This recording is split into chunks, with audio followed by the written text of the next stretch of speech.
আল্লাহুম্মা, এই শব্দটি আসলে আল্লাহুম্মা না, আল্লাহুম্মা। বেশিরভাগ মানুষই আল্লাহুম্মা বলে, শব্দটির সঠিক উচ্চারণ হবে আল্লাহুম্মা। অনেকে দেখি সাল্লি বলেন, আসলে এটা সল্লি।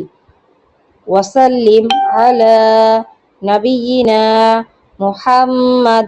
আবারও বলছি, আল্লাহুম্মা সল্লি ওয়াসাল্লিম আলা নাবিয়িনা মুহাম্মাদ।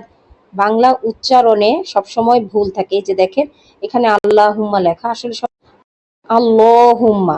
তারপর এখানে সাল্লি লেখা আছে, আসলে এই শব্দটি হবে সল লি। এছাড়াও এখানে আলা লেখা আছে, এখানে একটা কমা দেওয়া আছে, তবে এই শব্দটাকে কি আমি আলা বলি? না, বলি না, বলি আলা। তারপর দেখেন, নাবিয়িনা, নুনে যে টান আছে, এটা কি এখানে বোঝা সম্ভব? না। তারপর মুহাম্মাদ, আমি যে হাকে গলা থেকে বলবো, এখানে লেখার দ্বারা কি বোঝা সম্ভব যে আমাকে মুহাম্মাদ বলতে হবে? আপনারা সহিশুদ্ধভাবে কোরআন এবং নামাজ শিখতে আমাদের সাথে যোগাযোগ করতে পারেন। ধন্যবাদ।